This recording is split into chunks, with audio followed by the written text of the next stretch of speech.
भक्ति रसामृत सिंधु में श्री रूप गोस्वामी जी महाराज ने जहां 64 प्रकार की भक्ति का निरूपण किया है, वहां उन्होंने कहा है ऊर्जा दरो विशेषेण। प्रत्येक वैष्णव का धर्म है कि वह कार्तिक मास का विशेष आदर करे। सामान्य दिनों में जितना भजन साधन नियम करता हो, कार्तिक में उसे चौगुना कर देना चाहिए। चौगुना न कर सके तो कम से कम दुगुना तो जरूर करना चाहिए, ऐसा शास्त्रों में लिखा है। कार्तिक में दीपदान की भी बड़ी महिमा है। वैसे दीपदान 12 मास किया जाए उसकी बड़ी महिमा है, पर कार्तिक में दीपदान की विशेष महिमा है। इसलिए हमारे सनातन धर्म के ऋषि महर्षियों ने ऐसी परंपरा बना दी कि भले ही महीना भर कोई दीपदान न करे, पर दिवाली को तो दिया सब जलावेंगे, तो कम से कम इस महीना में एक दिन तो दीपदान हो जाए। कौन ऐसा होगा जो दीपावली को दीपक प्रज्वलित न करता हो? पर है पूरे महीने की विधि।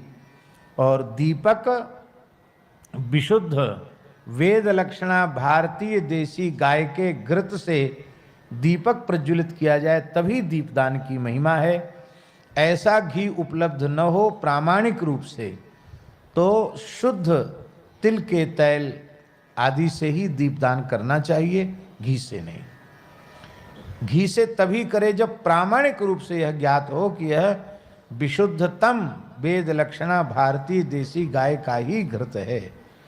और ये विशुद्धतम जो विशेषण हमने लगाया है, ये बढ़िया से तो तभी संभव है जब आपके घर में गैया हो और आप अपने दूध जमा करके दही बना करके फिर बिलौना का घी निकालें, वो सबसे उत्तम है। इससे उत्तम कोई दूसरा नहीं। नहीं तो तेल का दीपक। दीपदान के समय तुलसी के लकड़ी में, सूखी लकड़ी में थोड़ी सी रुई लगा करके उसको घी में डुबा करके उसके अग्रभाग पर थोड़ा कपूर लगा करके उसे प्रज्वलित करके उसकी अग्नि से दीपक को प्रज्वलित करना चाहिए। दिया सलाई से नहीं, मोमबत्ती से नहीं। पुराण में लिखा है बाबा कि कार्तिक मास में एक बार श्रद्धा पूर्वक तुलसी के सूखे काष्ठ से भगवान के निमित्त दीपदान करता है तो उसे 60 करोड़ वर्ष तक भगवान के नित्य धाम में सेवा प्राप्त होती है। भगवान के श्रीअंग की सेवा कितने वर्षों तक?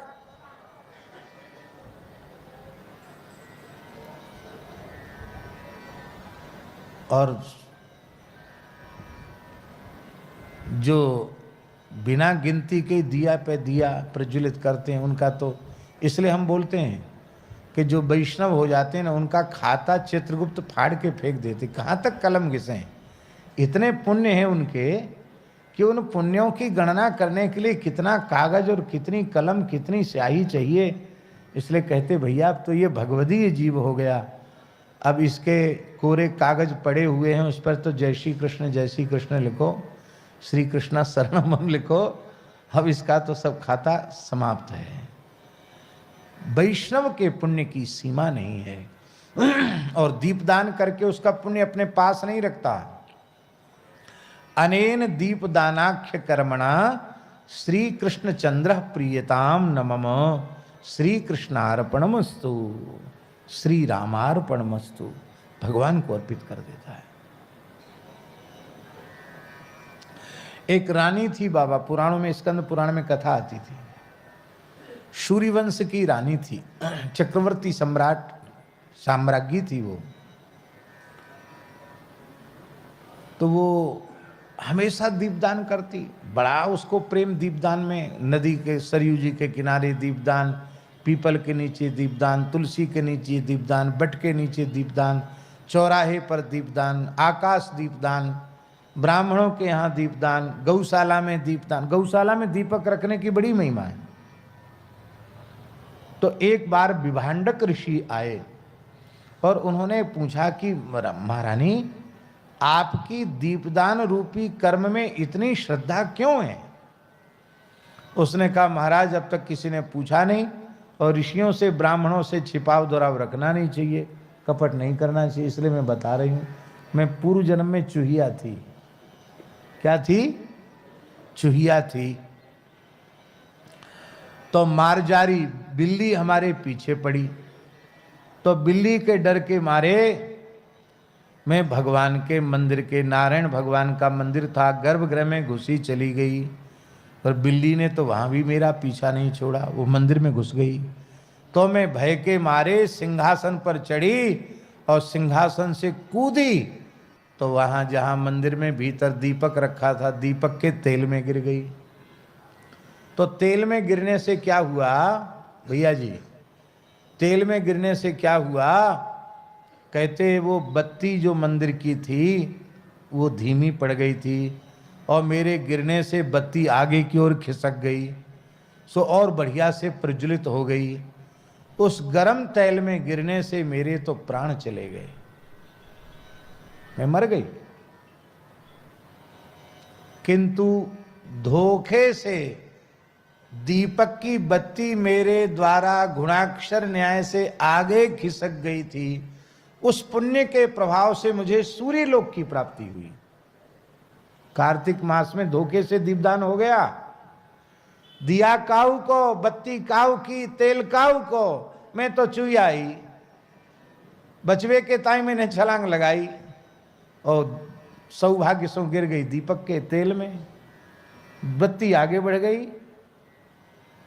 तो उसके पुण्य के प्रभाव से मुझे सूर्य लोक की प्राप्ति हुई, और सूर्य लोक में सुख भोगने के बाद मैं चक्रवर्ती, सूर्य वंश के चक्रवर्ती सम्राट की साम्राज्ञी बनी। मुझे अपनी पूर्व जन्म की स्मृति में चूहिया थी, धोखे से दीपदान हो गया, तब उसकी इतनी महिमा है। और श्रद्धा पूर्वक दीपदान करें तब तो हमारे हृदय का अविद्या का अंधकार मिट जाएगा और सदा सर्वदा के लिए भगवान के चरण कमल प्राप्त हो जाएंगे।